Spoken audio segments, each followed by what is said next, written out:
Hello and welcome to the Tifo Football Podcast. I'm Michael Bailey. I'm joined here today by the very lovely JJ Bull.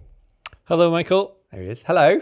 And Yes. also Jon Mackenzie. Hello, John. Hello, am I not very lovely? Oh, Interesting. well, it wasn't deliberate. Bad start. Bad Yes. start for Michael. This isn't going as well as the last time I did it already. John, I think you're lovely. Oh, thanks, mate. Excellent. Job done. I don't. We are swiftly moving on to talk about all of the football. We've got loads of Premier League football like Tottenham, Newcastle, Chelsea, Manchester United, Leeds, Aston Villa, Southampton, Forest, and more. I don't think there's many other clubs left. We're also going to drop into Serie A, which is Italian. And we might even look ahead to the Champions League week fixtures, but maybe we won't. We'll see. Bit of mild peril there. You will see lots of writing on all of those subjects if you subscribe to The Athletic. If you haven't subscribed to The Athletic, well, that's okay, because you can do so for free for a 30-day trial. All you need to go to is theathletic.com/Tifo. That is theathletic.com/Tifo.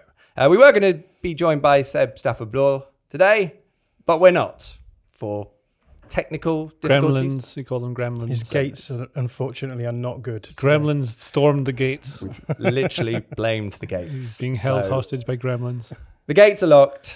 Seb is out. We shall carry on without him. Let's get on with the show. Yes, this is us getting on with the show. And we're going to do that by stopping off firstly at Tottenham Hotspur 1-2 Newcastle United. That's how you do the scores, isn't it? It winds me up no end, but yes, that's how I feel I do couldn't, it. not do it like that on my side. Well, Joe is not here, so you can do what you like. It's in the style guide now. We have one.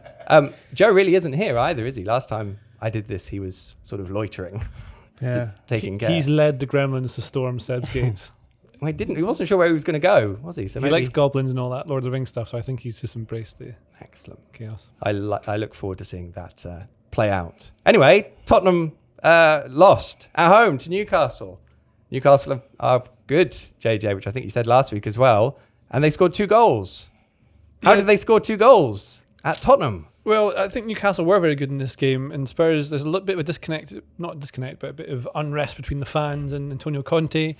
They play in a set way, they knew how Newcastle would play, but I think Newcastle were far and away the better team in this game. It looked really aggressive, really intense, all that sort of stuff we've been talking about. We covered it in Tifo IRL as well recently in a video. First goal is one of those controversial ones where you can say that the goalie, well, it's a referee decision, but it's been decided now. I don't think we should really waste time unless It's you never think a foul. It's never a foul. No. I agree. We're agreed?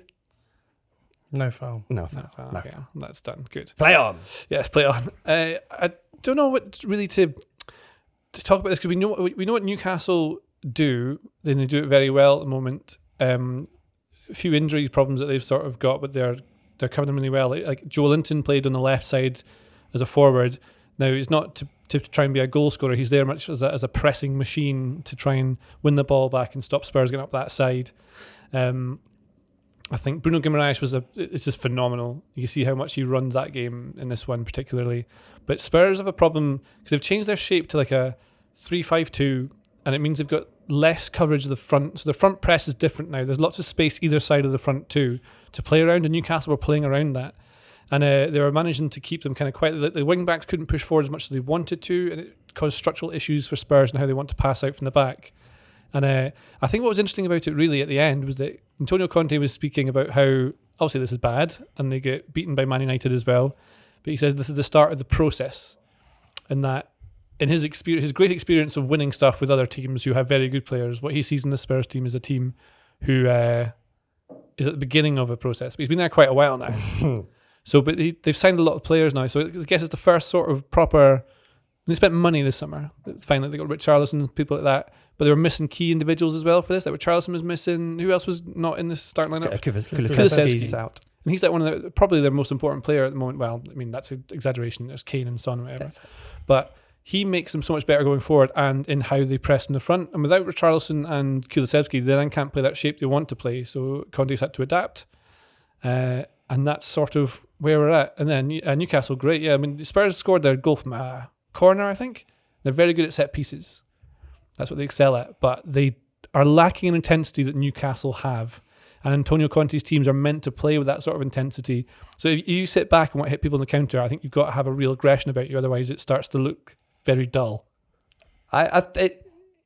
Spurs to me seem like they sort of wake up at moments and look very lively, but the rest of it, they're almost incredibly passive and they're like waiting for something or just not engaged, which I guess as a supporter, which we'd ask Seb, but Seb's not here. So John, you're the supporter of Tottenham. If you see the team slightly disengaged or waiting for something, then that can sort of affect those who are watching. Yeah, I think this is a play style issue in many respects. So the thing that Antonio Conte is trying to do is essentially build up deep, draw opposition presses forward, and then generate space around his really elite strike pairing or front three if Kulusevski's playing.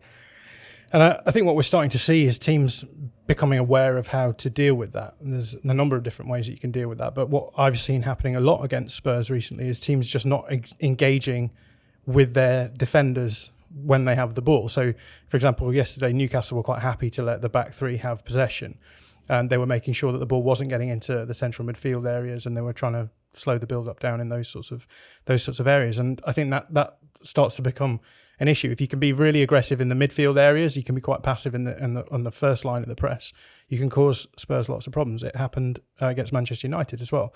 They did a fairly similar thing, albeit they actually went quite aggressive with their forward line of the press. So they went player for player on the front line and just tried to cause Spurs problems in their build-up in that way, and it worked as well. So it's becoming, I guess, a mantra for teams playing against Spurs. If you can stop them doing their build-up, then you can prevent them from being able to get the ball into those forward spaces onto their dangerous players. And yeah, the big question is going to be, like, how do you deal with that as Antonio Conte? Because it can't just simply be the case that he has to say, well, that's our play style done. He will have to think of different ways of building up, maybe different structures that will allow him to get around these sorts of problems, and maybe even have to rethink about how successful this sort of approach can be in the Premier League. And their squad as well, because they're trying to then compete. Like, they're third now, right? Before, as we're talking, they're third, I think. Yeah. The Chelsea and Man United both have games in hand, which I think would take them ahead. So It's quite close, right? So then, because the squad's not massive. Like, I think the thing that Conte's talking about with the process is that they're trying to, when they buy players now, they're going to buy players who should be good enough for the first team, which then makes your squad bigger and better because you've got basically rivals for each position, which is something Spurs have not really had. They've had a first team and then backup players who aren't great because it's very hard to sign players. And like a striker to cover for Harry Kane, you're not going to get one because they're going to go, why would I go to you? I'm not going to play because Kane's there. But then you've got Son, Kulusevski, and Richarlison. They're all kind of going for the same positions, bit of competition. That's really good. But when they miss Højbjerg, who's probably the most important player in the middle of the pitch, and Romero, who is what makes them have that aggression and that real character at the back, they're not the same team. Like, teams with small squads, is very obvious. Like, any team losing their best players is going to struggle a little bit. You saw it with Liverpool when Van Dijk was out a couple of seasons ago and people like that, and Fabinho. But with Spurs losing Højbjerg and Romero, it just makes them weaker because they need to have those players. Otherwise, they are just where they were before, a slightly weaker team. And then when Newcastle are pressing them, it's when you start to see the errors creep in, like Eric Dyer playing a couple of weak passes, Hugo Lloris maybe not quick enough off his line when the ball goes. So the first goal that Callum Wilson scores was the controversial one where the ball's put over the top by Fabian Schär. Newcastle know that Spurs are going to push out a little bit, and as they're coming back, Schär hits over the top, Wilson breaks off side trap, and Lloris is maybe out of position, maybe not slow, but out of position, and doesn't rush, just close it down. Then he tries to chest it down, and that's where the goal comes from, because he's not done probably what he should have done there. What's the second goal? It's Almiron scores it, isn't it? Oh, Miggy. Yeah. Now, there is someone who is just finding a different level. I've moved it on now to Newcastle. Good. Spurs, but it's right. Spurs are third. They'll be all right in the context. But Miggy. Well, the question's been asked to how is whether Almiron's the different player this season because he's more confident. Because when he was signed for MLS for a lot of money, the idea was that he's really quick and really explosive and can do all these sorts of things. And he's been quite medium for ages. Never really done anything in and out of the team. No, doesn't produce anything. But now, suddenly, when they're playing with that intensity, with a team backing up behind him, he can help with the counter press and with pressing, and he absolutely does. And as it Longley he goes past, just does him on the outside to then square up onto his left foot to put it past Lloris. I think another poor bit of goalkeeping from Hugo Lloris. We've talked about this before. I think Seb said as well. Some of my friends are Spurs fans, and they think Hugo Lloris is not up to standard. Done, maybe. He's a France captain, though, and he must be. Well, just don't get fouled outside your box is a good starting point for any goalkeeper. Really. Yeah. But yeah, I mean, Almiron. I mean, let's be honest. He was ridiculed by his own peers at Manchester City for presumably running very quickly and not producing much end product. So maybe that's had a effect. I think whenever you talk about players improving, a lot of the time you have to be aware of the context changing as well, because obviously Miguel Almiron is playing in a much better system than he was previously. He's got a manager who's developed a structure that allows him to do things. He's got players that are closer than 40 yards away from him at any given time. Yeah, exactly. And this is something that I found interesting thinking about a team like Arsenal, for example, because people are talking about Martinelli has made the leap this season. And I think that Martinelli has improved, but I also think that the structure has allowed him to play in ways that are going to suit his upside. So I'm always sort of a little bit hesitant to say, like, oh, this player just suddenly got better, because it may well be just that the system has got better. I like that way.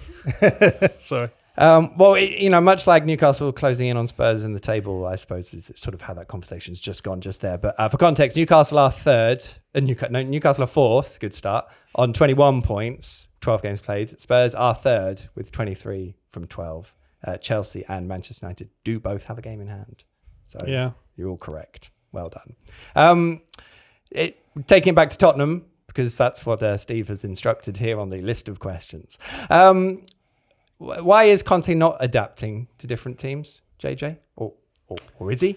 I don't think he's not adapting. It's that he has a system that he likes. He prefers that 3-4-3. I think it's to do with how you can press from the front if you want to press higher. You can't really...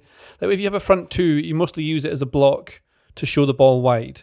So then you should be able to then put pressure on teams and maybe more of a mid-block by pushing the wing-backs up so you can get them at a certain point in the pitch. You're basically setting traps with the front two as a block. But it also means, you want to get your best players on the pitch. You want to get Son and Kane playing. If you want to play a front two and the way you get support with width and the way that Conte wants to play, it doesn't suit a back four, although he did change during this game to, I think it's a 4-2-3-1 sort of shape, wasn't it, later on in the game, to try and get back into it. So he is sort of adapting, but I mean, there's an element of whether people know how Spurs play so well now, and if they don't play at the full intensity, if they don't play with all their best players, and they're not good enough to quite break a lot of these teams down, but they are third. Like they are, okay, the thing is it's quite boring to watch, because if you're not, I think when you were talking earlier about, like, they don't seem engaged a lot of the time. It's a lot of the time when you watch a football game, when you're a fan, you're like, close him down, go and get that, like make that stuff happen. When the manager wants you to sit off a bit, because it actually is, it's beneficial to you because it creates space in behind, so you can play longer passes for Kane or Son, and then suddenly the wing backs push up, then the rest of the team gets up together, and you can do it. Like Newcastle do it all the time. They force the ball into space, they chase it up, it's quite chaotic, but because they then counter press and win it quite high, it looks good. And Newcastle aren't a team who want to dominate possession right now. Well, they keep a lot of possession, but they're not based on positional play and trying to work lovely triangles all the time. It's about a lot of intensity, getting it forward, creating chances through that. Whereas Spurs, I don't know, they have to create somehow, because the midfield isn't hugely creative. A lot of the chances will come from wide areas or Kane dropping in to supply for someone else. Kane's dropping deep, who's a striker, Son Heung-min, who's not playing, he's not in total red hot form, so that becomes a bit of a problem as well. And they're missing other players. They're all right. That's the thing, they're fine. But like Conte will be looking at this and going, fans are getting a bit fed up with it now. I'm still not competing for the title. I need another 3-4 transfer windows to properly make this a team that could compete for the Champions League or the Premier League. And then you've got to sign the right players, not lose anyone else along the way. And maybe there'll be a job at Juventus coming up soon. That's exactly what he said. Well, apart from the Juventus bit, but definitely the transfer windows. He did exactly say that. Why not? I did bump into Tim Spears on the way in, and he said they'd won their last 10 home games, Tottenham, and yet the atmosphere on Sunday. Well, these things turn so quickly, right? Because Spurs are all right. It was just a couple of bad results, losing to Man United and whatever the narrative around them is at the moment, and then Newcastle are a really good team as well, but. Newcastle are great. We're going to cover that off by just saying they're great. I think part of the problem with the way that Spurs play in the Premier League is that there are so many really elite teams in the Premier League that when you're trying to encourage oppositions to push forward, the problem is you can get bogged down around your own box. And this is what we saw with Manchester United. Like the Spurs allowed Manchester United to progress the ball forward to the edge of the area. Okay, Manchester United had a lot of very sort of speculative efforts from around the edge of the box. And normally that's fine, but I think the more elite teams have just got better finishers. And so the problem is that you're allowing a huge amount of possession to the opposition, and the payoff should be, well, we're generating space that we can try and get in behind. But if they're going to pick up a couple of goals from the edge of the box just from you giving them space there, then you've got a lot of work on your hands to try and claw that back. So I wonder whether or not, like, moving from Serie A to the Premier League, there's maybe league effects that are at play here, which I think a lot of people will say, oh, here we go, someone talking about the Premier League being the best league in the world. But the fact of the matter is the talent level in the league is, I think, higher, and there are teams who can cause problems in a way that I don't think Conte's really had to deal with at this level. They won the league with Chelsea, though. I mean, then he probably turned them around midway through the season. And yeah, but if you go back and have a look at that season and look at the teams that they were beating, like, incredible to compare what the Premier League was back then to what it is now. So there's a run of games where he's playing like West Brom, Swansea, Stoke, Burnley, like lots and lots of. I mean, what year they're was a bad that he team. won the league? 2015, I think. Was it? 2015? Yeah. Norwich Ish, weren't in the Premier League, around so. Otherwise they'd have beaten them. I blame the automatisms, but that's for another day and someone else. Speaking of Manchester United and Antonio Conte's former clubs, were we doing that? I think we were. Chelsea 1-1 Manchester United was the scoreline at Stamford Bridge. Now, this was quite a slow burner, maybe. But anyway, Graham Potter did make a tactical change. After about 35 minutes, quite precise. What was that, and why did it make a difference, John? Yeah, so Graham Potter put Chelsea out in the regular sort of 3-4-3-ish formation that he likes to do, and it very quickly became obvious that it wasn't working. Manchester United were able to, I think, dominate in a couple of phases. They were able to build up quite comfortably for various reasons. So Chelsea had two midfielders because they were playing a 3-4-3, and what they were trying to do is they were trying to match up against Manchester United's three midfielders by doing what I like to call hybrid pressing. So that's when you basically bring in other players to cover in that central midfield area in certain phases of play, and the idea is that you're supposed to move comfortably when the ball changes into a different phase. You can sort things out so that there's never a free midfielder. The problem is it can be quite complicated to do, and so what was happening is that Manchester United, particularly Eriksen, was finding a bit of space, and Manchester United were able to just progress the ball forward quite comfortably. The other thing that was happening was that Manchester United were pressing player for player against Chelsea's back line. Essentially, they had a front three against Chelsea's back three, and then the rest of the players were matching up one to one across the front lines pretty much, and it was causing Chelsea a degree of problems. I mean, Chelsea did break the press, I think, the first line of pressure, and we're getting the ball to Azpilicueta, but then it was breaking down around there. So basically, Graham Potter just changed his formation so that both of those issues went away. He took out one of the centre-backs, took off Cucurella around the 35th, 36th minute, brought in Kovacic and moved Kovacic into the centre, so they had an extra player in midfield, and it meant that they were then playing with a back four. So Manchester United's front three didn't really match up as well. So it was easier to build up for Chelsea from the back because they were able to have overloads in certain areas, and also they weren't giving Manchester United the sort of space that they had in midfield. So it was, yeah, you said a slow burner, it was, but tactically fairly interesting game, I think. He's good, isn't he, Graham Potter? Like, I mean, that is him affecting a game. You know, he's still early in his reign, but he's settling in, and he looks like comfortable, confident, good at his job. All those things we don't always see in managers. Hey? Yeah, it seems to be. It's going very well for him just now. I mean, the other side of that coin, if you're being really sceptical, you could say, well, he should have got it right from the start. He should be able to know what Man United would do. But good point. I think affecting the games like that is really, obviously, that's very important to do with it. But John's covered Chelsea quite a lot on Tifo IRL. You can see it on YouTube, and done a lot of the stuff that Potter's already influenced at Chelsea. And I think one of the signs that he's a good coach is that you can clearly see differences in what Potter's Chelsea are doing now to what the other chap, Tuchel, was That's doing him. before. Thomas. Already forgotten poor Thomas. Yeah, he's just gone. Oh no! I wonder what he's doing now. I know what he's doing now. He was spotted in India recently. Oh, that's where I'd go. Wonder where. I think I know.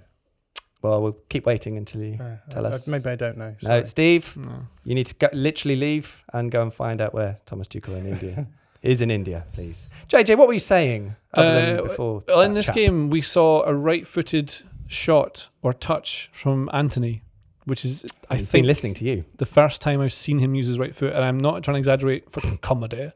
I really think he just doesn't use it. It was a bit of a problem. It looked like a few weeks ago when he would drive up the right wing, and then the way you would get the ball into the box because of the way you're running has to be right foot to curl it in, but he just cannot do it. So he'd use it outside of his left foot while running, which is crazy. It's a crazy technique. It doesn't work. You can obviously do that. I can't remember the word for it. What is it when you play the ball at the outside of your boot? There's a word for it. They use it in Pro Evo. Trivela. Trivela, yeah. Something like that, or Trevea maybe. I don't know. Probably. Travago. That's not the Spanish No, yeah. I learned in the north. So. No, okay, right. Anyway, of so England. I call it swaz. Swaz. Carry on. Yeah, that works. What was that? Charisma used to do it a lot, wasn't it? Yeah. So he's trying to do that. Sometimes it's okay, but he has to cut back all the time, and that slows it down. As soon as you cut back, you allow teams a couple of seconds to get back in shape, and the chance is often gone. But you can see it. He gets in behind. Kepa's slightly too far to the left positioned. He's got most of the goal to aim at. I think he should have been able to score in that big open space, but he bends it wide right with his right foot. So at least he's trying with the right foot, and they'll maybe see him developing. But the thing is, if you're like, how old's Antony? He's like 22 or something like that. Yeah, quite young. Because you gather your technique, and you're pretty much the technical finished player by the time you're about 18. The other stuff that comes with game management and learning to read situations, that's the experience that makes players better. But can you suddenly learn to use your right foot? He's got all week. He's a brilliant player on his left foot. This thing, It's loads of training time. I'm not trying to say he's not a good player. I think he's amazing, Antony. I like watching him at Ajax. He's great in the Champions League. It's just that's so odd to be so one-footed at that level.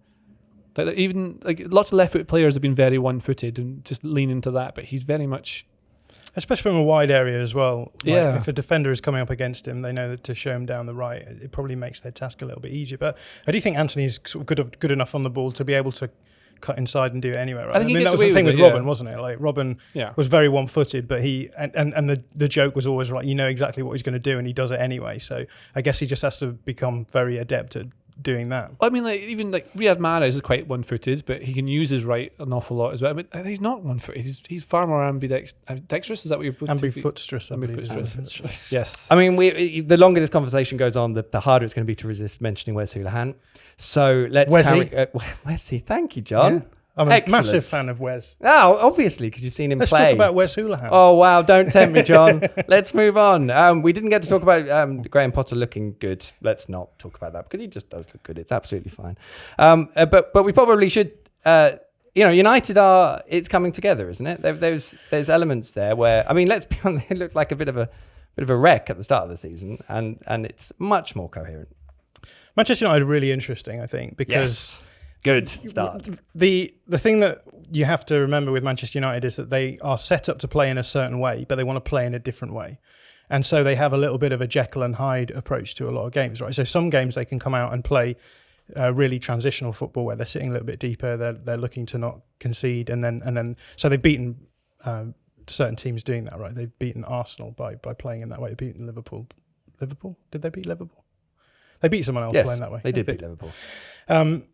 But they also want to be able to beat the smaller teams, and you can't, as Manchester United, you can't sit deep and try and counter against smaller teams because they're not going to try and possess the ball. So what we're seeing is Ten Hag trying to get them to a situation where they can do this more possessional football, like you would expect more elite sides to be able to do.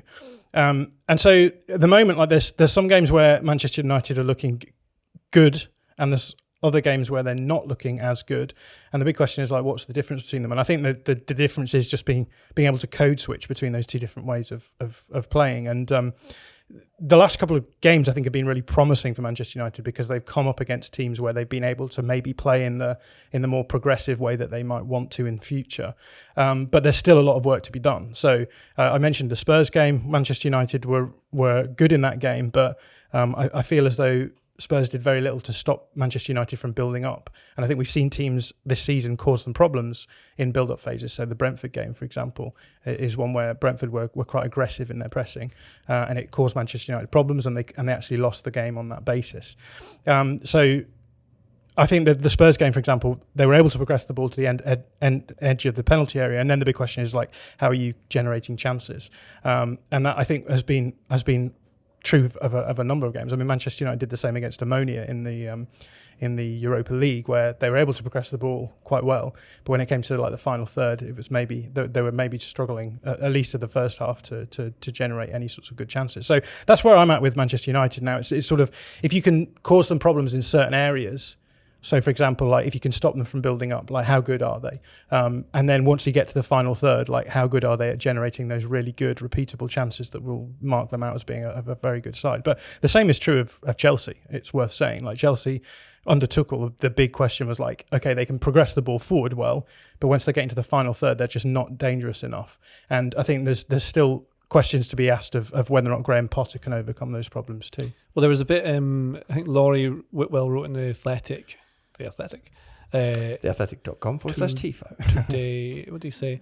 How one of the things that Ten Hag wants to do is for his team to create from midfield.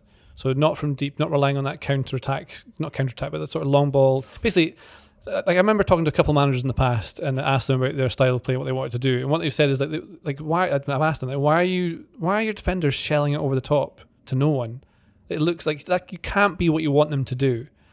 And they say, and they said, yeah. They say, I get this all the Yeah. time. Well, it's like, it's not that. You need to look for where the space is. Where's the space? Often it's behind the back line. Often it's wide. So you put the ball in the space. You can gain territory. It's like rugby. Push up, chase it. Newcastle do this. And chase it up, and you can get the ball. You can pin a team into a certain area, and you build from a higher position. Like United right now, what I saw against Newcastle was they really struggled to play out from the back. I don't know if it's players just not quite sure where everyone is supposed to be at certain times. Players like, I think Diogo Dalot seems like a decent player, but his passing, if you watch, sometimes his angle is just slightly off, and it really causes issues for other teammates. Like it'll be recorded as a successful pass, but sometimes his passing is a little bit loose, things like that. You can get little players making mistakes, especially under pressure. And that's one of the problems where they got kind of building out from the back. But we saw against Spurs, some of that positional rotation, especially in the midfield, was really working, and they were able to press higher up, especially without having Ronaldo in the team. Like that's one of the reasons I think we were they were doing better so against. well. I thought we were going to get away with One it. of the reasons they were so good against Spurs, genuinely, is because Ronaldo wasn't in the team, so they could press from the front in the way they want to. And it's not a relentless, intense press, but they can cover certain angles. The goalkeeper gets closed down when he needs to. Last time I saw Ronaldo play, he was letting the goalkeeper have the ball for as long as he wanted to against Newcastle, I think it was. But then he scored. And then it was disallowed. Yeah, but it doesn't. I mean, you score one goal, but your team concedes two. Like there's huge numbers that show the amount of games they win without and win with. It's like when you play at five-a-side and you got a guy who scores you like 5 goals a game. He's amazing. He's all dribbles. He's so good, but your team still loses because all he does is stays in the corner at the top of the pitch. Happens all the time. So you need a bit. It's all about the team, and I think Ten Hag's really got this. And it, like part of management isn't just the tactics or that sort of stuff. It's about managing the dressing room and the club and like your role within it. And the way he's managing Ronaldo now is very difficult to do because Ronaldo is a big deal and Ten Hag isn't quite just yet. So that's quite complicated, especially when you've then got loads of people in the media, like the pundits, who would then side with other things. Anyway, build up to one thing. Yes. Carry on. Creating chances in the midfield is another thing. You can see it's a work in progress, and I can see that they are getting better, but it depends on who they're playing against. Like Spurs press with the front two, so it's not the same. Chelsea, what was their pressing structure? Was it Chelsea were quite passive actually in the first phase as well. They were doing the thing that they did against Milan, which is they have a front three, but their forward is on the pivot player rather than on the back.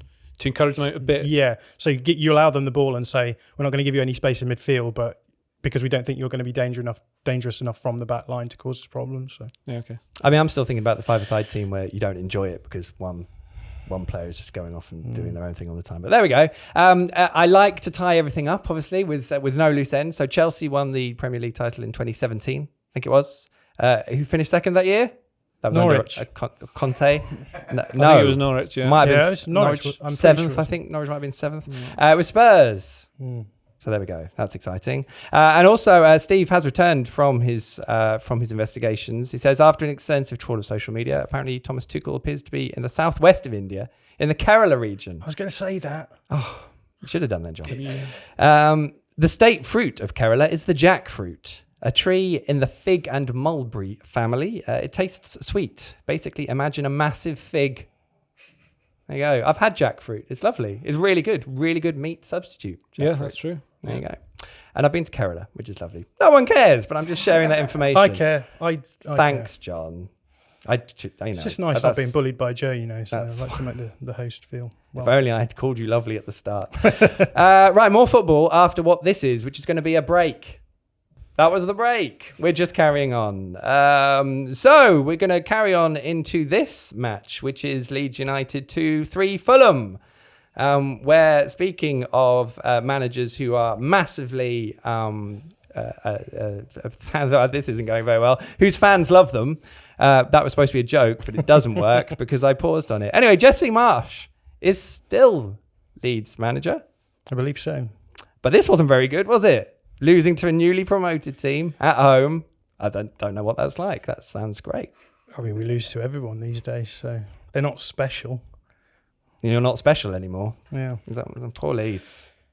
Yeah, poor Leeds. And I don't know, a lot of it's funny, isn't it? The high was very swiftly followed by the low, so beating Chelsea 3-0 has been followed by a very poor... Oh gosh, yes, that happened, didn't it? Very poor run of form where there's been no win since. So how do you go from being that good to that bad? And why does no one like Jesse Marsch? Well, I mean... I should just say, by the way, I was at Bramall Lane on Saturday covering Sheffield United 2-2 Norwich City. What a triumph of Championship football that was. There's a few people who are obviously, nearby in Yorkshire, and they were Leeds fans, and they were, talking about Jesse in reasonably derogatory fashion. It's, likening him to other American characters, and time to go. And that was before they'd lost, I think. There's definitely a little bit of xenophobia with American managers coming in because they just don't sound right for the... I think a lot of people don't like managers because the way they look. They don't look like football managers. I think that really happens. Oh, what does a football manager look like, JJ? I think in England, it's someone who looks very British. Excellent. Well, this is a I great don't mean everyone. to I mean there's certain people. There's definitely. I'm not saying this is actually what people think, but I think subconsciously there's a certain thing in certain elements of certain media and in fans who will want someone who looks like the way they think they should look, or who sounds like the way they should sound. And Americans, they call it soccer, that sort of thing. They do, yes. Because Jesse Marsch, he's a great manager, John, isn't he? Cool, that's a good question. I mean... Quicker, John, quicker. It depends what you like, I guess. But there is this joke about me not liking Jesse Marsch, but very much my issue is with the play style that Leeds have. And interestingly, if you look at the games we've played well in this season, 2 of them have come against Chelsea and Arsenal, who are top 6 sides, if not top 4 sides this season, which doesn't seem to make much sense. And then you watch them against sides that we should be beating, as you mentioned, like a newly promoted side. We struggled against teams that were, Aston Villa were at rock bottom when they played against us, and we were lucky to come away with a point from that one. And yeah, so much of this just comes down to the play style. So the issue with the Red Bull style of play that Jesse Marsch uses is that the focus is not on possessing the ball so much. The focus is on being able to generate dangerous chances through counter pressing largely. So the idea being you don't need to hold the ball, get it into those dangerous areas from the back. What you do is you move the ball into dangerous areas. Either you go direct and try and score, or you then wait for the ball to break down, win the ball back quickly, and then hope to exploit the chaos that ensues. Well, that should be fun to watch. That should be really fun. Yeah, and in theory, I suppose it is, and that's why when you play against teams like Chelsea and it works out, the fans are excited about it. But then when you come up against teams who refuse to actually try and build up in those kind of areas where you're going to press the ball back, it just becomes very sludgy very quickly. So is it more fun to watch than when a team like, say, Spurs are really sitting deep and not being engaged? I suppose it depends what you enjoy about football, right? This is... I don't know. This is what we're talking about, though, right? It's yes. It's the aesthetics. Aesthetics. That's the noise. Aesthetics. I don't know what aesthetics. Aesthetics. Yeah. Okay. We all know what I mean. We do. Also, on that note, it's a lot to do with what the perceived way of the club is. I think there's some I can't remember who said it. They're talking about this is not really the Tottenham way. It's like, what is the Tottenham way though? I'm not sure what that is. There's always the West Ham way. I've never been sure exactly what that is. The Spurs is what's the line? Football is about glory, right? So the Spurs approach is supposed to be really flamboyant football. Right. If you lose at the end, you're like, oh well, at least it was glorious. So I guess that's not what's happening. Is that glory? Well, they seem to like the Pochettino era, lots of Spurs fans. So like a lot of people really like that, but they were successful during that period. And I wonder whether, because I saw them a few times live, and I'd never thought they were that entertaining. But lots of people have told me that otherwise. I just saw some stuff. The other games I haven't seen where they were really good to watch, but it seemed like a bit of a mid-block and things like that. But Leeds, whenever I've seen them, it seems quite chaotic, and therefore I might be able to invest myself more into that. I think it's definitely entertaining if you're a neutral. I think when you're watching it as a fan, it very quickly gets old, especially because Right, yeah. like the high points of playing against a team are trying to build up against you, and you're causing them problems, and it's an Arsenal or a Chelsea, and you can be like, look, we're holding our own against a big team. That's fine, but no one else is trying to do that. Everyone else, I mean, even so, Crystal Palace tried to do that a little bit in the first half against us, and they were lucky to go in and 1-1 at half time. But in the second half, they sort of dominated us by being a little bit more direct, playing over our press and getting the ball into dangerous areas where they could cause problems, and we ended up losing that game. So it's frustrating as a fan because you want to. I think when you're a team like Leeds in the situation that we're in, which is we just come from a season where we nearly went down, you want to feel as though you can beat the teams around you rather than cause problems for the teams who you're happy to, like the free hit games, right? I feel this is an issue with Leeds, isn't it? That they finished 13th, I think, 2 years ago, and they had Rafinha and We finished Calvin ninth. Phillips was it 9th? Even better. Was it ninth as though the difference between 13th and 9th isn't glorious? No, You glory. need to watch some Spurs, mate. Football is glory. Football is 9th. Leeds. They did that with Calvin Phillips and Rafinha, and then Phillips didn't play a lot last year because he was injured, and now he's sold, and then Rafinha is sold this summer, and the players they brought in are sort of for the style that Jesse Marsch wants, but are they actually any better? So why would they then suddenly improve? Why would they not regress by taking the better players out of the team and away you go? Yeah, it's a play style thing. So the big question is, can this play style succeed in the Premier League? And my gut feeling on this has always been no, because there's two different things. On the one hand, like the teams that you're trying to press against usually are gonna be good enough to beat you anyway. So Arsenal beat us. We played better than them, and they beat us. There are also teams who are just going to be able to play through the press anyway and not be bothered by it. At the other end, I think, and I mentioned this before, the Premier League is such a moneyed league that teams just don't want to get knocked out of the league, because then you lose a lot of revenue, right? So I think at the bottom of the Premier League, teams are just happy to sit in and get a draw. And that is causing problems to Leeds at the moment, because those teams are refusing to engage in that kind of counter press or allow that kind of counter press. They're just going long over the press into the space behind. And if you're playing that kind of aggressive counter press, you have to push everyone up the field. You create space in behind. It's also very ball dependent, right? So if the ball's on one side, all of your players are on one side, so you create space on the other, and that can be exploited as well. And that's what's killing us right now. Is there not Simples. to do with like chance creation as well? So the way I see Leeds is that a lot of the play they try and force play through the middle. So I always think that I kind of agree with that. Your best chances are if you can create through the middle, and like City use their wide players mostly as a diversion or to create width in the middle for wide players. That's what they do. They don't really score from crosses out wide. It's through the middle. So if you just maximise your chances of putting through the middle, you do that. Jurgen Klopp's theory is that better than having a number 10 or some sort of playmaker in midfield, you create chances through creating chaos. So there's turnovers, people are not in their correct defensive shape, and that's how you create. So if Leeds have a weaker team and squad than other players, having a defined play style for me kind of makes sense when you want to do what he's doing. But the problem is, obviously, when it doesn't work, then to play that kind of style, you need to be really intense, aggressive, and probably confident that it's going to work to make it work. And when you don't have those ingredients, then the thing sort of falls down. Like he said that after the game that everyone at the club's aligned, the board, staff, players. I mean, he probably would say that, but United. Yeah. Everyone's united. Although he didn't mention the supporters. Leeds United. Yeah. Yeah. Did he? I don't think he said supporters. He said. No. He said that. Yeah. I think it would be a bold man to suggest that the fans supporters are are on behind him right now. I agree with you.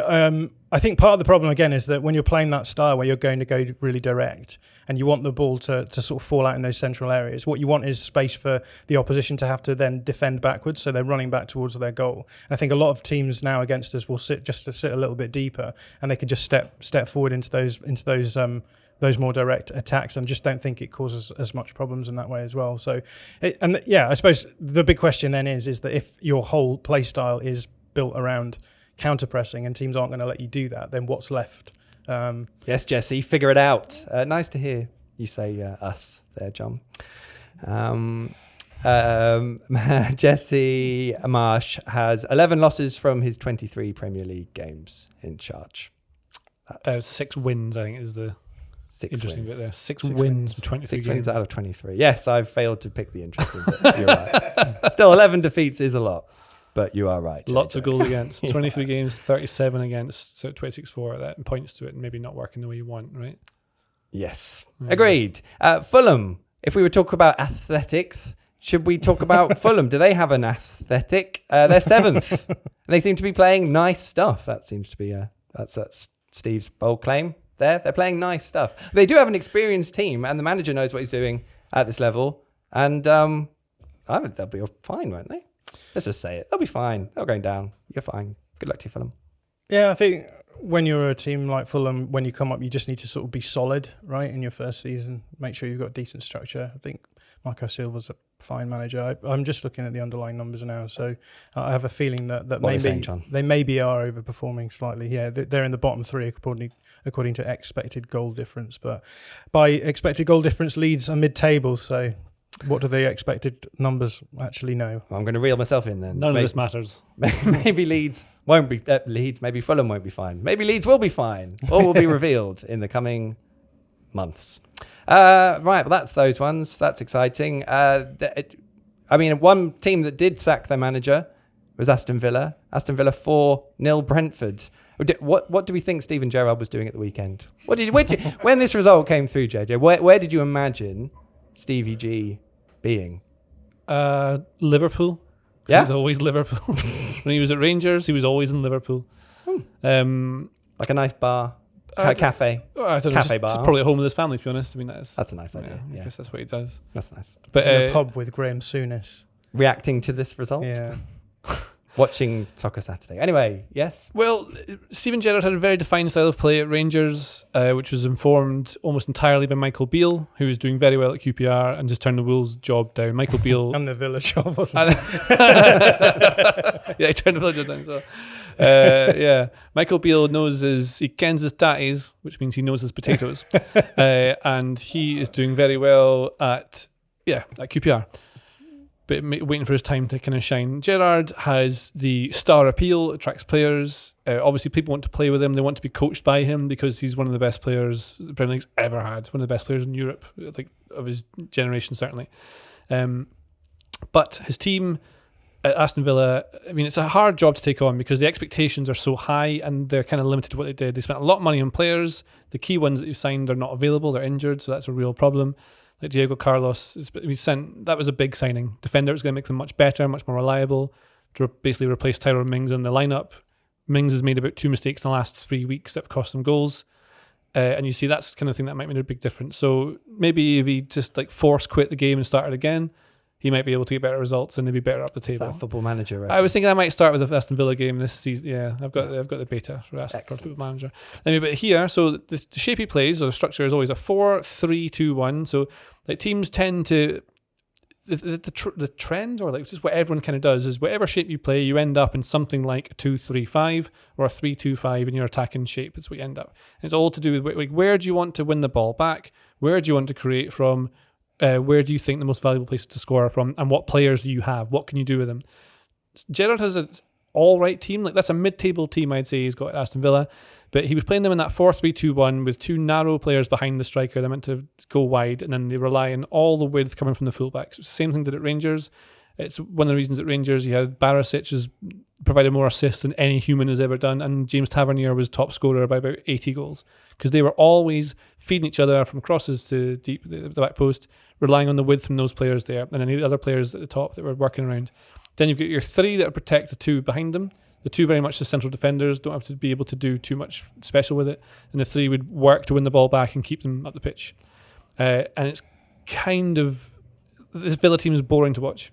I think it's really boring. You did a thing for us on it. I did do a thing, and I pretty much said that for 8 minutes. Yeah. But in fairness, Aaron Danks comes in, he gets 2 days, changes the formation, and boom, everything's fine. A simple, basic previous meta FM formation of a 4-2-3-1. You play the 2 wide players wide, and you've got Leon Bailey, great winger. You play him wide, he can come inside his right foot. You play Buendia through the middle, who's That's the one. a great player. Coutinho's Just not do in the that. team. Just do that. I like Yeah. Buendia as Could have well, just done mate. that, Stevie. Yeah. Carry on. And then Watkins plays wide right, but you can get in the middle because then you get Matty Cash overlapping. Just very basic things they've done here. Did not expect a 4-0 against Brentford, but dare I say, Stevie probably was hoping to play Brentford at home. I don't know, for a new manager, not new manager bounce, but, a managerless side, that's a decent fixture. I mean, so much of it is accidental and luck, and you need things to go your way sometimes. But what it often seemed under Gerrard was that, maybe you agree with the research you did for this, was that he depends on individuals to create things for him rather than the system creating things itself. So he gives his players a bit of a cushion to allow for turnovers and stuff like that, but he tries to keep it quite quiet. And you would often have only 4 players in the attacking third. When he played the diamond with 2 up top, like playing that one quite a lot as well. They didn't really create anything that was that fantastic. It was very rigid, not an awful lot of movement, just relying on big players to create things. And I'm not saying this is at all what Gerrard's doing, but I mean, he was an amazing player. And it's not always that those players are able to get across the things that they instinctively did that made them so good. And then if you try and coach them on the training ground, you can make them form their own solutions to certain situations. But when it comes to actual games, if you don't have the players of the likes of Liverpool and Man City, then those things don't happen. Those individual bits of magic don't happen. It's like Real Madrid won the Champions League playing a very, what's the word? Not diplomatic. What's the word when you... Dogmatic? No. Pragmatic. Pragmatic Doesn't approach. begin with D. That Right. was forward from the start. Got amazing Nemanja players. Matic. Yeah. Nemanja Matic. And they don't have to have all the ball, but they win with moments of absolute magic from individual players that we're relying on. And Gerrard often says, I need more from these individuals. I need them to step up and deliver. But if they're not being given the platform to score those things, it just falls apart. And the Villa fans clearly lost their connection with him at some point along the way. Was there Steve sneezing in the middle of there? I hope that audio came through. All right. Expect that rate of improvement to continue for Villa. Is the only logical assumption. 8-0 next week. Yeah, well, maybe just one goal at a time. Okay. Leon Bailey was absolutely delighted. Listening to him after the game, he's like, expect big things now. We've got loads of freedom. Off we go. So there you go, Leon. Do that. Right. Let's have another break. That was another break. Southampton 1-1 Arsenal. Okay, we're going to talk about Arsenal. So Southampton first. That's exciting. Although I do just want to say that the idea is that Arsenal have got so many points now that Newcastle in '96 are the only team that haven't won the Premier League from their position of however many points they have. So they are on a hiding to nothing from now on, Arsenal. And here they dropped 2 points. So that's the start of that.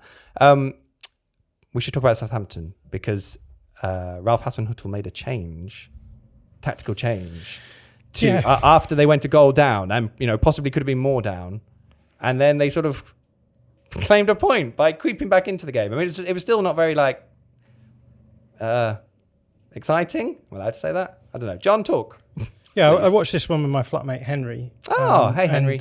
He said Did he enjoy it? He said it was the most boring game he's seen this season from Arsenal. So he's an Arsenal fan. So yeah, that I guess that by way of context. But in terms of the Hasenhüttl formation change, yes, I think that they went from a 4-4-2 to a 3-5-2, just went a little bit more solid at the back, and I think they needed to. In the first half, they were pretty open, and Arsenal had a few chances to actually finish the game off. But in the second half, actually, I thought that what happened was that the issue was more with Arsenal.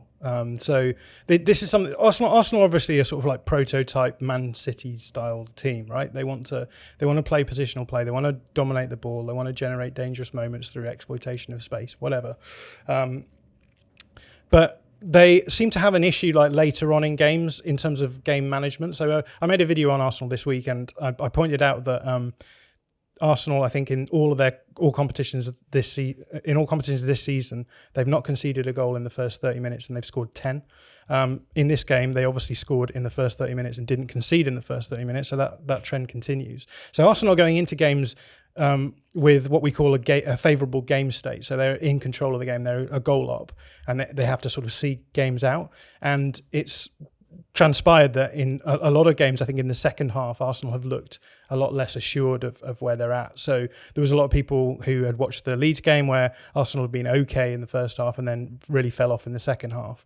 And the big question is why is this happening? Why are Arsenal going from a position where in the first half they're dominating the game and then in the second half letting oppositions back in? And I don't necessarily have a good answer for that. But one of the things that I think To go back to Manchester City, the illusion that I made there. Now, one of the things that Manchester City do is that they dominate possession and they force teams back into their own box. Now, sometimes they get hit on a counter and can concede that way, but they're always going to be pushing teams back. Whereas with Arsenal, it feels to me that they're not as aggressive, they're not as brave at forcing teams back in those moments. So they want to retain possession, but rather than retaining possession in the opposition half, they're doing it a lot more in their own half. And this is allowing opposition teams to just step forward a little bit more, try and win the ball back in those moments, but also it just means that they're out of their own half for longer stretches, and so it just invites more chances for the opposition as well. So I think this is something that Arteta is going to have to work on, and it's happening a fair bit this season. So that was the interesting thing for me about this game, like how much of this is to do with Arsenal not having the bravery to possess the ball in higher areas where you're going to be under more pressure and you're inviting the possibility of a goal on the break, versus actually trying to hold the ball at the back and then allowing oppositions to press you a little bit more and then losing the ball and then generating chances in that way. I saw it as well a lot with Southampton kept them quiet, as in they find it hard to get into midfield in the first place, so they sat a bit deeper off them. I can't remember if they were pressing high from the start and then falling back, but I thought Arsenal were really finding it difficult to get into the midfield and keep the ball there, because the way Southampton were setting up was designed to block the middle of the pitch and have players wide, so they couldn't get through those areas. And then when Arsenal get into that the other half, whereas Man City might then play with the tempo and slow it down, get everyone in position so they can then control it, Arsenal would see that as a chance to attack, which makes sense, because that's when you've got a bit of space. If you can get past the press, you've got space to attack. So it's working as well this season. But that's where the difference between control, and you might see some Man City games, they look a bit boring when they're just playing it about. It's all purposeful to control the actual game.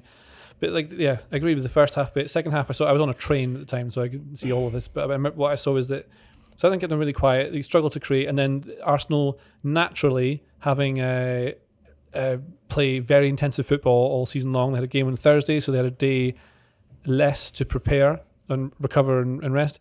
Naturally lost intensity later on in the game, and so when you lose that and you're basing a lot of where you're playing around being really horrible to play against, naturally you start to lose those things. And that the goal starts in Southampton's box, the goal that Southampton score starts in their box, the presses doesn't quite work, there's a bit of depth between them, a bit of space to exploit, the ball's played down, I think it goes wide, but then they play through Arsenal's half and they're outnumbered. So they're outnumbered was the problem. They got 1, 2, 3, 4, 5 Southampton players versus Arsenal's 4 at the back when they get into the final third, and then it's really clever movement. Armstrong from left to right. Arsenal structure is good. They're not getting swapped around too much. You sometimes see Gabriel and Saliba.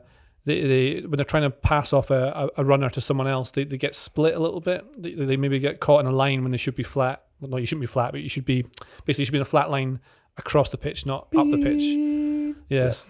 Carry on. And then what? It's a flat line. Oh, I see. Yes. Should we just talk about Southampton now? Yeah, I thought it was a good buzz. Move on. Yeah.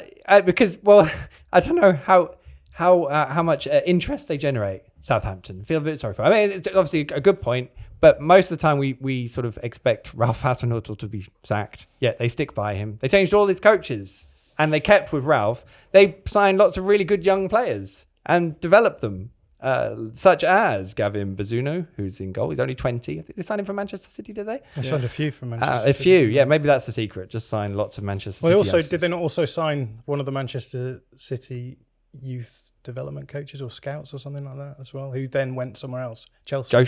Joe Shields? Yeah. Well, their model is buy young and sell high, right? So and they stick with their manager, and they're still in the Premier League. They're a role model club for others to follow. Yeah, right? I think interesting in terms of the fact that they stuck with Hasenhüttl, despite the fact they've clearly wanted to change the way that they're approaching. So Hasenhüttl came in as a Red Bull style coach. It was all aggressive, generate chaos, counter press, etc. And this season they've not done that. You mentioned that the first line of the press was more blocky than it was like aggressive press, and that's been true a lot this season. I think they're a little bit more of a mid-block team. They're looking to possess the ball rather than to necessarily win back through counter-pressing a lot as well. And it seems to work. And this is a game where, as you say, like he does make some tactical switches and it does improve things. So I think Hasenhüttl is a decent manager. So good on them for keeping him, I suppose. And then we also have a result that was... a big one for fans of English football in the 70s and 80s. This was exciting. There was loads of nostalgia over this, which not many people watching may care about, but nostalgia all the same, because Nottingham Forest won Lil Liverpool. Lil Liverpool? They look like that. They didn't look themselves. And that's kind of what I'm saying there, obviously deliberately. Forest changed their formation as well, JJ. Everyone's changed their formation. That's good. Yeah, this is something I was going to look at later. Like in more detail, because I can give you a very brief thing, in that they've changed from playing the back three or back five, which is what Cooper has always been playing with Nottingham Forest for the last season, to a 4-1-4-1 or 4-2-3-1. And then since they've gone to like a 4-3-3, 4-1-4-1, they've got some points, which is good. And they've also beaten Liverpool. So this is them playing a 4-1-4-1 at home. Obviously very decent, but I've not seen the full game, so I don't know enough to tell you. I mean, I saw a lot of it because it was on in the press room at Bramwell Lane. But I don't really know much about it. But this is classic Steve Cooper result for me. Like, really be sort of tight and a bit stodgy, good on the counter. Created some good chances, didn't they? Liverpool are what are they? They're all over the place. And as someone else pointed out, I mean, they had Carvalho and Harvey Elliott in their midfield. I mean, both were playing in the Championship last season and 2 seasons ago. Regardless of how good they are, they're not ready to be doing what Liverpool needs yet, are they? Yeah, Liverpool are a funny one because they will beat Man City one week and then lose to Nottingham Forest the next. So big questions about why that is the case. I think I'm always going to say they're probably tactical to an extent. When you're a team like Liverpool at the top of the league, teams are going to largely play against you in a certain way, which is sitting deeper against you, and then you've got to figure out how to break down low blocks. And I think that's always been the issue that Jurgen Klopp has been trying to sort out. And he's done that by, when he first came in, obviously had a really sort of odd midfield, and everyone was like, how can Liverpool be so good with a midfield with like Jordan Henderson and James Milner in it or whatever, or Adam Lallana. And I feel as though they've tried to develop that midfield so they've got more on-ball quality on it in it. But that does come at the expense of some of the more functional stuff that midfield was doing as well. And I suspect, and again, I didn't watch this game, but I suspect that the issue that we're seeing now from Liverpool is to do with the fact that as soon as one part of your system breaks, everything seems to fall apart. And so we talk a lot about Trent Alexander-Arnold. We talk a lot about Liverpool's problems in defensive situations, not protecting their back four. And I suspect a lot of that comes from the higher press not working as well as it did. So when you have a higher press, you can protect your defence a lot better. And that comes down to having different players in that front line, having different players in the midfield. But essentially, I think this JJ will agree with me. Like, there's lots of little things happening all at once, which means that they are now no longer greater than the sum of their parts. Loads of injuries as well. Just happens sometimes. Like, I mean, you can even look back to Sir Alex Ferguson's Man United team. Sometimes they win the league and then they might have a bit of a drop off and finish fourth or something like that. Like, it's totally normal. And they came to an end of a cycle, and this is probably the start of a new one now. It will take time for them to then become what they're going to be in the future going forward. They'll change, like the age profile of their team is slightly older than it was. He wants to play a standard football, a type of football, I should say, that suits a younger team. It takes time to get the new players back in together. You want to maintain the older players in there so you keep the values through and you keep the standards the same. But then just little things go wrong, like James Milner caught in it. Not James Milner, Alexander-Arnold caught slightly out of position or whatever, or Joe Gomez having a terrible time, Matip not being quite there, injuries in the midfield, Harvey Elliott learning how to play or how to stop opposition counters. He's very good on the ball, maybe not as strong enough there. There's a change of shape to try and deal with structural issues. And I think it's just the end of a cycle, and then they'll start a new one as well. Like players like Sadio Mane leaving is the example of like that's the cycle ended. One of the key players of it gone now. So what should we expect from Liverpool if they're in a transitional bit? Can they finish in the top four whilst transitioning? No, they can definitely finish top four. I'd expect them to actually. Like, they're still brilliant. It's just that sometimes these things happen where things go against you like this. It happened to him at Borussia Dortmund where things just kept going against you. The underlying numbers, they're all right. Like they're fine. They're going to finish probably top four, and they're still decent to watch. I mean, I think you saw earlier that they'd got absolutely bodied by Napoli in the Champions League a little while ago, just torn apart with individual errors and things not working the way they used to.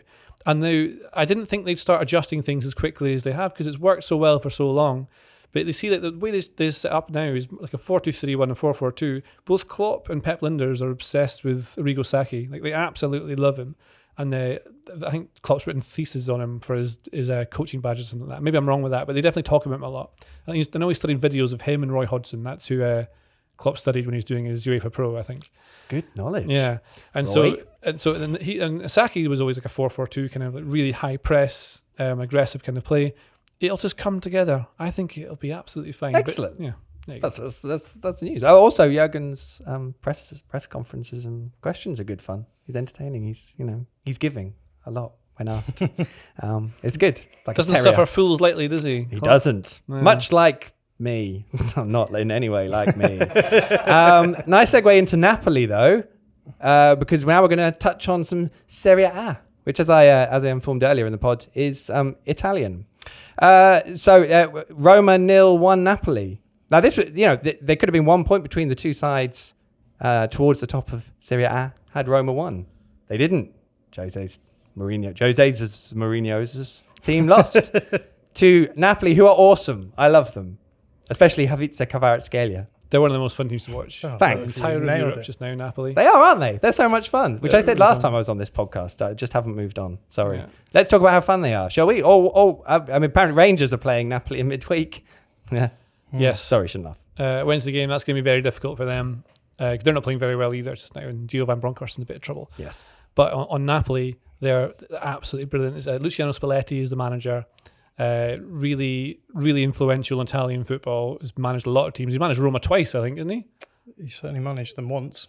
Oh, I Maybe think it was is it twice? twice. I don't Yeah, know. I I can't remember. Doesn't matter. Anyway, he was the one that got rid of Francesco Totti, so they don't like him there. So that is one thing. But he plays really nice football, and with Napoli, what I like about them is I think it's to do with controlling the tempo of games. Like, they don't always go full at it all the time. They sort of lull you in and then go, and then bring it in. It's like taking advantage of exact moments of when to exploit bits of space you've taken in. And they were patient in this game. And it wasn't until about 75 minutes when Mourinho, having seen out the first 75, allows his team to push up a little bit more. That's when they finally got the goal, which is an absolute pinger, by the way. What a finish. Yeah. But yeah, I've enjoyed watching them heaps. It was good fun. Yes. I don't know if I've got anything else. Anything else you want to say? Yeah, this was Very high I there, found this an interesting game. Roma, weirdly under Jose Mourinho, have got really good numbers in the last couple of seasons, which is not what we necessarily associate with Jose Mourinho. So I expected this to be a quite close game, and I thought Roma did a good job of keeping Napoli quiet because, as JJ said, like, Napoli have just destroyed teams this season. And yeah, I just found it a pretty fun game on the back of that. Doubling up on that, Kvaratskhelia on the this boy, what's his first name? Kvaratskhelia. Kvaratskhelia is a Georgian winger. He's right-footed, but he plays on the left wing. He's absolutely brilliant. But he does things. He's got that thing that really good players have, where they play against the flow of time. Now, bear with me when I mean this, but like, what you normally have is someone will take a couple of steps, and then that's the natural point where you would execute a pass, or you would then start your dribble or something like that, almost like it's an animation in a video game. But he plays outside of that. So he does little things that you know he's going to do them, but he does them just a tiny split second before. So like, someone will close him down and he puts the ball through their legs or just other side of them and then skips past. Like, he always knew that he was in control of the situation, even though he shouldn't be. And there's things he's doing where his decision making isn't always perfect. He'll take someone on the outside when he never should. But he's a player that he would suit. Like, I could see him being at Man City or something in the future. It'd be perfect for the way that Guardiola wants a winger 1v1 against the player in that wide areas. And he's one of the reasons that Napoli are so good this season. I think he's scored more goals than the other player in the team. Key for assists, he takes their penalties now as well. But they've got some great players in there. Zielinski's a great player. Really fun to watch. Central midfielder, he's an attacking midfielder. And I think Spalletti's shape, it changes from being a 4-3-3 to a 4-2-3-1 at times. They press in different ways. Zambo Anguissa, who was useless at Fulham. I mean, I'm just been saying that to exaggerate, but he was not very good at Fulham. Absolutely brilliant for them. He was missing for the Roma games, got injured. But then they bring another player to cover for him. I think they bring in Tanguy Ndombele, who's the same exact player as he was at Spurs. Gives the ball away, tries something fancy, gives the ball away. But decent when he's allowed to do things that he's good at. He's really fun to watch. You can see why he's such a highly valued player, but kind of unreliable at that level. But I would honestly put them, I think whoever gets them in the Champions League knockouts would be really worried because they could beat most teams in the competition. Luciano Spalletti, he pioneered playing Totti as a false nine before bidding him off. He was at Roma between 2005 and 2009 and 2016-17. It was twice. There we go. Well done. He's also managed Empoli twice, Sampdoria twice, Venezia twice, Udinese twice, recurring theme here, Zenit St. Petersburg once, and Internazionale once. That's a lot. And there are others, I'm reliably informed. I thought, without knowing anything about Spalletti, that he was kind of more sort of successful trophy-wise and things than he was. Won the Russian Premier League, let's not forget that. Well, there you go. There's a few Coppa Italias and Super Coppa Italianas in there as well. Done. Just looking at the lineups now, you talked about Kvaratskhelia, obviously the real danger man for Napoli, but the way that Roma doubled up on him, so they basically went with a back three, went with a 3-5-2, and then had Karsdorp, who was the right wing back, and Mancini, who's the right centre back. They doubled up on him, and I thought I expected Napoli to maybe make more problems because of that, because obviously when you are going to double up on a player like that, it does open up spaces for you to attack. And you've mentioned Zielinski, he's just a very sort of he has very good movement for a centre midfielder, and so as you said, on paper it looks like a midfield three, but Zielinski can push forward and join that forward line. It's a good mix. Lobotka sits in as a little six, like a Jorginho type player. And then the eight next to him tends to be Anguissa, who pushes up and they press really high up the pitch. And then they drop deep. So they vary from game to game, and they vary within games as well. Yeah. Very hard to predict what they're going to do. You can sort of know what some of the players are going to do, but then they change it up, and they've got interchangeable players like Politano can play wide right. Chucky Lozano started in this game, a decent player. They're quite good. In fact, if you play as them on like FIFA, they're quite highly rated players. Yes. It's a good team. That's it. Where you can. I played with them to research them. Did you? Yeah. Did you manipulate them all in the right way? No, I just used whatever the Spalletti tactics they put in the game are. But I know a lot of commentators use video games to do their research and teams. That helps. It's really I'm going wrong. Spalletti had this famous quote about how you don't have systems so much anymore. Like automated systems in football don't work as well. So you have to have players who are better able to interpret space as and when it appears. So I thought because of that, the fact that there was that doubling up on Kvaratskhelia, there would be more exploitation of space. But I felt as though Roma were sort of like then biased towards that side where Kvaratskhelia was on. It generated space on the other side, which I didn't think Tanguy and Ndombele was able to exploit in quite the same way. But this game could easily have ended 0-0. I think everyone is rightly praising Osimhen's goal, but I thought that Smalling was poor in keeping him away from the goal, and Patricio should probably have done better trying to stop it. So this game could easily have ended 0-0. 4,000 miles an hour towards. Yeah, I mean it was both of these things. There was a percentage chance that it would happen, but I thought between That's the two, generally how it works. But yeah, it could have ended 0-0, and I think it would have been testament to Mourinho's ability to stop a team like Napoli, who are very exciting at the moment. All that praise Jose could have won. Go watch Napoli. They're fun. They are on 29 points at the top of Serie A after 11 games. That's 3 points ahead of AC Milan in second. Lazio a third, level on 24 points with Atalanta. Shall I keep going? Roma are fifth on 22 points. Then it's Udinese in sixth on 21, as are Inter Milan. Well, that's not very good. Who are also on 21 points. And then Juventus at eighth. That's not very good. Juventus are bad this season. They are bad. But maybe they'll be good soon again. So watch out for that. That's Italy. Nicely rounded up. In that case, with that done, all that I did want to say was mention that Tifo Talks. There's another podcast on its way. I think you can get these on the audio feed. So if you're listening to this on audio feeds, subscribe to those audio feeds, and then the podcast will just miraculously appear, which is obviously underplaying the terribly hard work everyone's gone to. John, what's next on Tifo Talks? Yeah, so we've just had a number of podcast episodes out. So we had Jonathan Wilson to open things off. We've had an episode with James Montague talking about the World Cup, Justin Kraft talking about Bayern Munich, Jesse Parker-Humphries talking about tactics in the women's game. I might actually not on the episode this week, so if you want to find out more about that, you're going to have to go to JJ, who was on it. Well, that's fortunate. Yeah. Well, we got to talk, so me, Joe and Seb got to talk to Humphrey Carr, who is the very tall, lovely, funny English lad from the Welcome to Wrexham documentary. Ah. So he works closely with Rob McElhenney on Mythic Quest, that thing. So, very excited to talk to this guy because I always wanted to be a comedy writer. That's what I wanted to do. Here I am. Wow. With a dream job. Is that right? I've won, everyone. Why didn't that work out? Oh, cause we don't want to. I got into football. I got into football. I combined the two. It's just like I had to do comedy I stuff. just had Joe's voice in my head at that point. So Humphrey is a writer and actor in his own right, but he also became the executive director or something like that at Wrexham. I can't remember exactly his title, but really important with the guy who has never had any experience doing that. Basically, the eyes and ears of Ryan Reynolds and Rob McElhenney at Wrexham, and he's really nice. The interview's very fun to listen to. So wow, well, listen to it that's then. on Thursday. Make sure you subscribe. Oh yes, John, you've That opened will your also mouth. be on the Tifo IRL channel as well. Yes. We filmed it. Oh, excellent. But not all of the Tifo Talks podcasts will be on the IRL channel, Which so is you why- do need to sign up. Make sure you subscribe. Right, we're done, aren't we? I have no idea when we started, so we literally could have been in here for 4 hours, as far as I know. But hopefully it won't be that long when it goes live. Thank you to the guests. They were JJ Bull Yes. and Jon Mackenzie. Also, the lovely yes. Jon Mackenzie. Thanks to Seb Stafford-Bloor. Hopefully he's still not waiting for us in Germany. Hopefully his gates are okay. Thanks to producer Steve for giving me stuff to say. That's very important. Thank you to producer Jamie, who's over there. I have no idea if you can see him on video. Probably not. He is here, honestly. Joe will be back next week, I assume, unless he's still in Germany. Is he in Germany? We don't know. Bye.